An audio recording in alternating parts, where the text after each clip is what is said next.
Hi, my name is Daniel Jedediah Cook, and I want to talk to you guys about something that has been pressing on my heart for probably the last 4 or 5 days. And it really kind of shook me at first when it began because I wasn't quite sure where it was coming from. But Wednesday morning, I woke up and I felt a heaviness. Now, it wasn't a negative heaviness. It wasn't a heaviness where I felt like that there was something that I needed to take care of or something like that. This heaviness seemed to be coming from the Father, and there was a heaviness that just I don't know how to describe it. I mean, many times you guys are going to see that I'm very, very raw, and the words that Yahweh begins to show me, I'm speaking from a very raw state of just beginning to understand it. But yet I know that this is the word of the Lord to go ahead and release at least what I've received so far. And Wednesday began similar to that, where there was this heaviness that I felt that I just couldn't describe. And as the day progressed, it seemed to grow heavier and heavier and heavier. And as a matter of fact, over the next several days, on through Thursday, through Friday, through Saturday, and on into Sunday, this heaviness began to grow. There were a couple of times during this time that I was thinking about several different things that Yahweh had already shown me. And one of those things being the fact that he's called us to be kings and priests. 1 Peter 2:9 says, "But you are a chosen generation, a royal priesthood, a holy nation, a peculiar people, that you should show forth the praises of him that have called you out of out of darkness into his marvelous light." And so I knew that part of what I was feeling was maybe this place of kingship to a degree that I had never known before. Because even though I've heard since I was a young child that I was meant to be a king, and that in the kingdom, and Yahweh is the King of Kings, Yeshua is the King of Kings and the Lord of Lords, and that was established early on. However, the revelation of that didn't grow until I was much older, much older. We'll stop right there.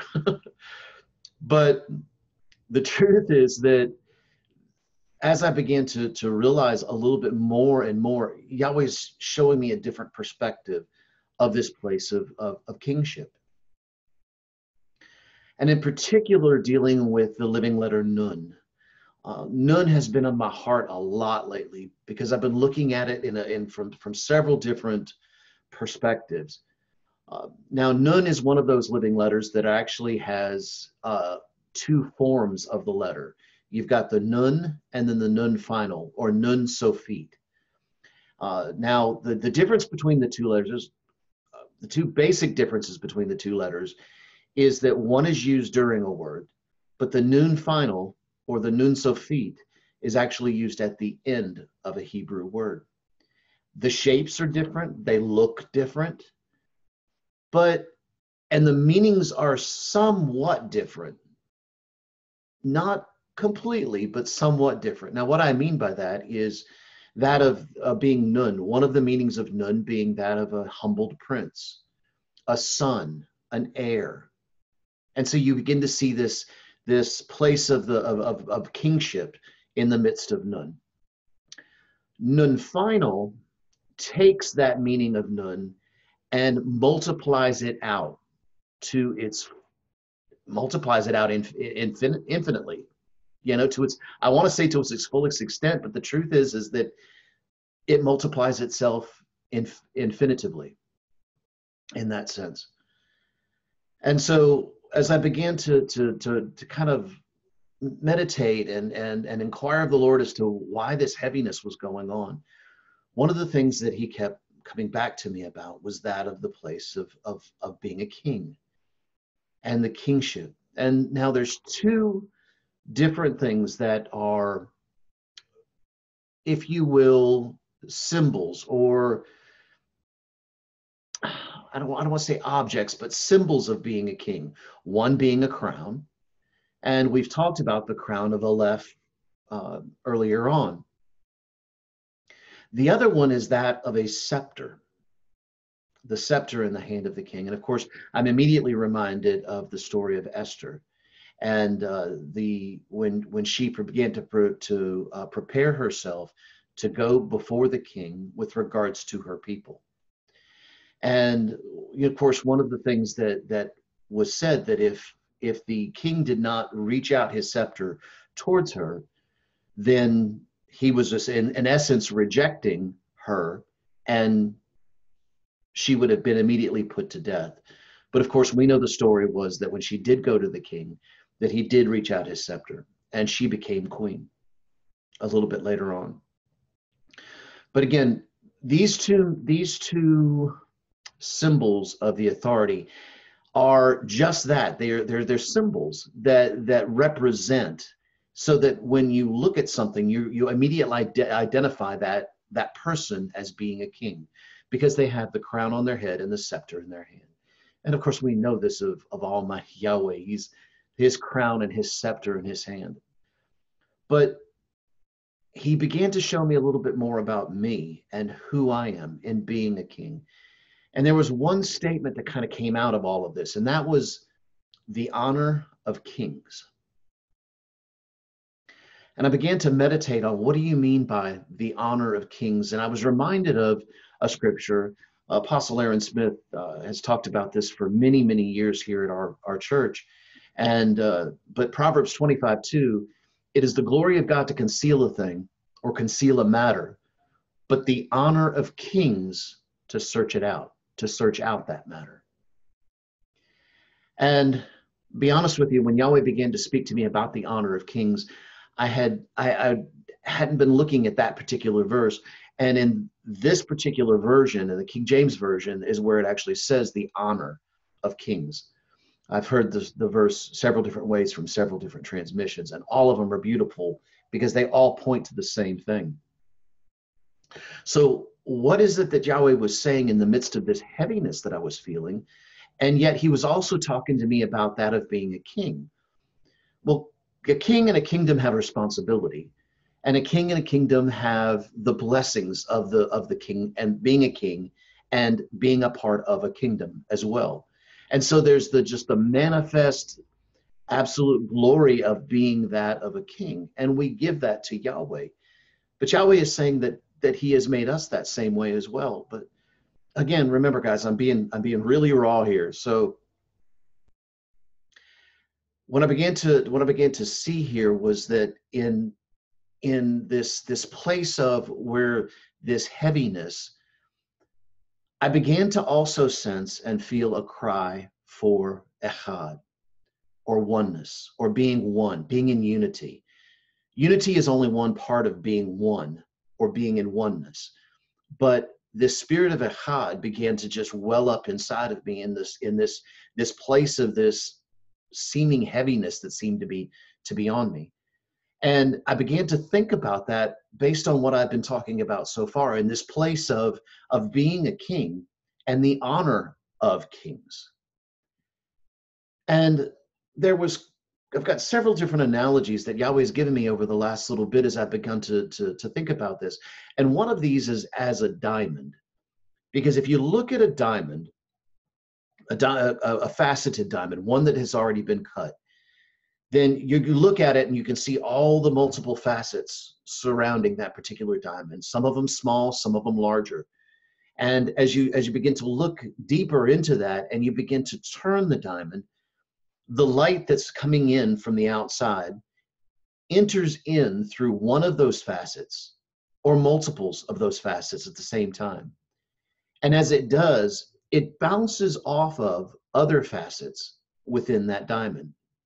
Now, we know scientifically by the prism effect, as the white light enters into that diamond, it's actually separated out into the different colors of the rainbow, which are also the different colors of the seven spirits of the Lord. But as that light enters in through those facets where the light is coming in, it bounces off of other facets that are on the other side of that diamond. And as those facets begin to bounce and begin to pass the light around the inside of that diamond, we suddenly begin to see this fire, this brilliance of the rainbow of light that Yahweh is showing about it. The beauty of a diamond is found as that light bounces off of the different facets. And I began to see that each one of us are a facet of who Yahweh is. Our face, who we are, reflect who he is in the very facet that he has made us to be. As the very facet that he has made me to be, the very facet that he has made you to be.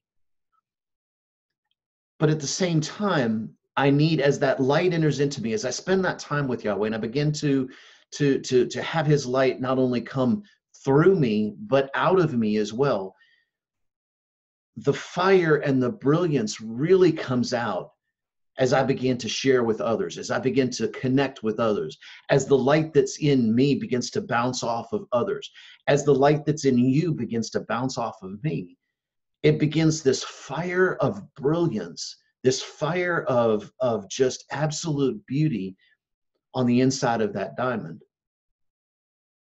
And I began to again meditate a little bit more about this, about the honor of kings, and I began to think about how, you know, if a king is going to visit another king, it's not a very simple process. There's a lot to the process of bringing together and taking a king and visiting with another king within the other king's kingdom, because there's certain things that have to be set up. There's an entourage that comes around with the king, or the courts of the king, if you will, that are surrounding him. Now, they're not only there for protection, they're there for guidance, for help, for assistance as they're traversing through to the place where they're going to be over at the other kingdom and meeting the new king. Part of this is the honor of protocol. And the king who's going to visit the other king begins the process of learning the proper protocol, the protocol of greeting, the protocol of a gift, the protocol of that of honor to the other king in his kingdom. And so there's a process leading up to that. And of course, once they do arrive at the kingdom, the receiving king will then receive the new king into his kingdom, bring him into the castle, if you will, bringing him into his house and taking him in, extending him the honor of the fact that he had taken the time to come and meet in his kingdom. And so both are operating in these places of protocol, because even the receiving king, out of honor, begins to learn how to receive the king that's coming in at the same time. I hope this is making sense with what I'm saying here, because you can see that there's this place of honor of kings. And this honor of kings is one that extends to both the receiving or the incoming king. Both are giving honor. Now, in the place where the incoming king is there inside of the receiving king's castle, then he abides by the protocol of the house. He abides by the ways that the house moves when it's time for feasting, when it's time for a celebration. It's based on the receiving king's setting up and putting together these festivities to be able to honor the other king, the incoming king coming into the kingdom. So I began to think about this in this whole place of Echad, because the truth is that there's a cry inside of me, and part of the reason I was feeling this heaviness dealt specifically with this place of Echad and this place of crying out and saying, Yahweh, I want to see this place where I realize that anyone I meet, whether they're saved or not saved, no matter who they are, when I look at their face, do I see the face of Yahweh? Well, yes, I do. I do see the face of Yahweh. Yahweh loves all of his children. And then how do I respond to that person as a king? And so, see, these are some of the things that are beginning to build inside of my heart. I'm not even saying that I've got the answers with regards to this. This is just the building of what Yahweh's beginning to share with me here, and the place of the honor of kings. How do I see this incoming king? What is the protocol that I need to lay out to receive this king? And it doesn't matter who they are, because the place of Echad is that place of the extending and the receiving of honor. So there's one last thing that is a symbol of a king, and that is the scepter. And the scepter, the Hebrew word for scepter is actually the Hebrew word sharbit. Shin, resh, beit, yod, and tet. And I began to see this a slightly different way not too terribly long ago. And it really kind of fit into what this heaviness in this place where I was beginning to see what Yahweh was beginning to show me with regard to his cry of Echad. And that was that in the shin is the place of action. Shin means fire. Shin means tooth. But shin, the living letter shin, actually, to me, always brings that place of action. In doing something, it requires an action. And as a matter of fact, shin is a crown, is also a crown. And so you can see this as the place of the crown, of the authority, because it's only the king that has the scepter. And so the shin in this case represents the fact that who is holding on to this scepter is the one who wears the crown. Resh. Now resh is the bar, the rod, if you will, that extends out from the end of the scepter where the king is holding on to it to the tip of the scepter. Now, Resh to me not only talks about reaching out or being able to see around corners, and Resh also means head. So it's a letter of authority. But I also have begun to see Resh as being that of the mind of Christ.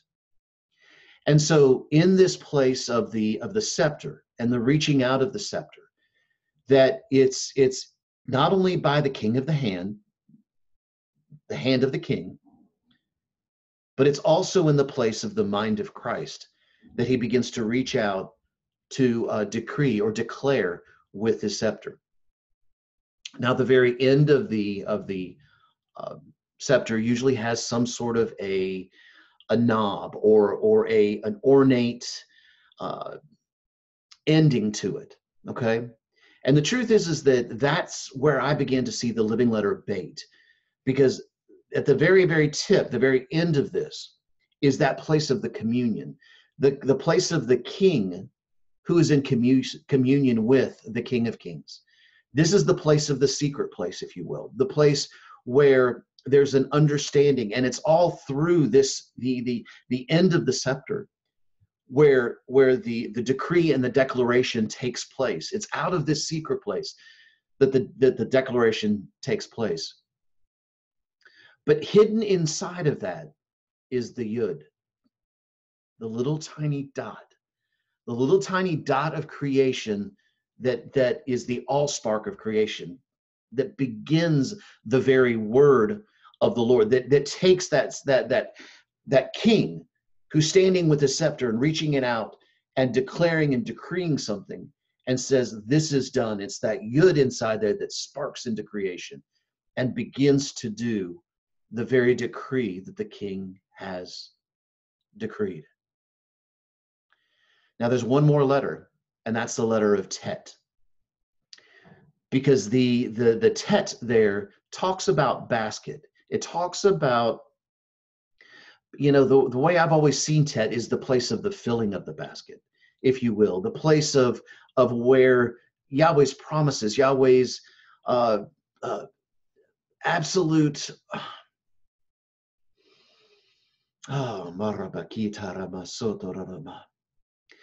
where his promises are kept, where his fruitfulness begins to be shown out, is found inside of the basket. Because you see, the decree goes out and it begins to form. The creation begins to form of what the declaration of the king has declared.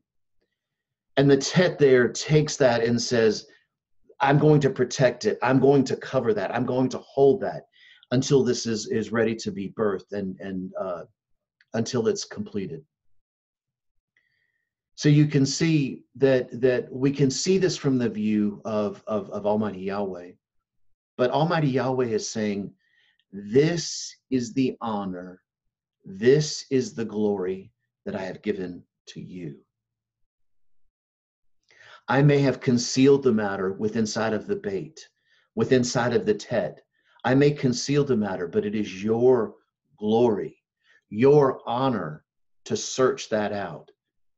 Your honor to search out the kingdoms that is in each one of us.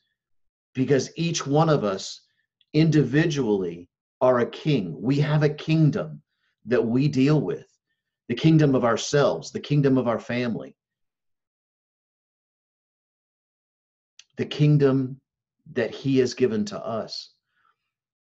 As I begin to approach anyone, then I, in honor, with the honor of kings, will greet the one who I'm now speaking with in that of the honor of kings, just as I honor the Almighty King of Kings as well. That truly is the honor of kings.